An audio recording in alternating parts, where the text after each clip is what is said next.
আল্লাহর নেয়ামত গুণে শেষ করা যাবে না। রমজান মাসের মধ্যে কিন্তু আমরা অনেক মাছ পেয়েছি, আরো কিন্তু আমরা চাচ্ছি যে মাছ পাবার জন্য। এই জায়গাটা হলো চিটাগং ফিশিং বোর্ডে মাছ ধরার সিস্টেম। এখানে কিন্তু বিভিন্ন রকমের মাছ পাওয়া যায়, আর সেই মাছগুলি কিন্তু আমাদের প্রত্যন্ত অঞ্চলে কিন্তু বিক্রি হয় চওড়া দামে। এই জায়গায় কিন্তু একেবারে দাম কম, সাধ্যের মধ্যেই দামটা থাকে। যে কেউ এই মাছ কিনে নিতে পারবে। জাহাজে মোটামুটি ভাবে 15 থেকে 20 দিনের মধ্যে একটা ট্রিপ হয়। সেই ট্রিপে যে মাছগুলো হয় সেগুলি একেবারে মালালে নিয়ে আসা হয়। তখন দেখা যায় মানুষের আসল রূপ। বিভিন্ন রকম পাইকার এসে দরদাম কষাকষি শুরু করে। এখানে কোনো লাখ টাকার হিসেব নেই, হিসেবটা হয়েছে কোটি টাকার হিসাব।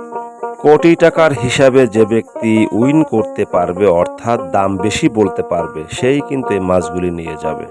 তারপর শুরু হয় বৈচিত্র্যময় বাংলাদেশের আরেক রূপ। সেখান থেকে মাঝারি ধরনের পাইকার, খুচরা পাইকার, বিভিন্ন রকমের পাইকার এসে বিভিন্ন রকমের দাম কষাকষি করে একটা বেনিফিট নিয়ে যায় সেই ডিলার। তারপরই শুরু হয় সোনার বাংলাদেশের আরেক রূপ, যেমন আমরা। দাম কষে না নিতে পারলেও নিতে হয়।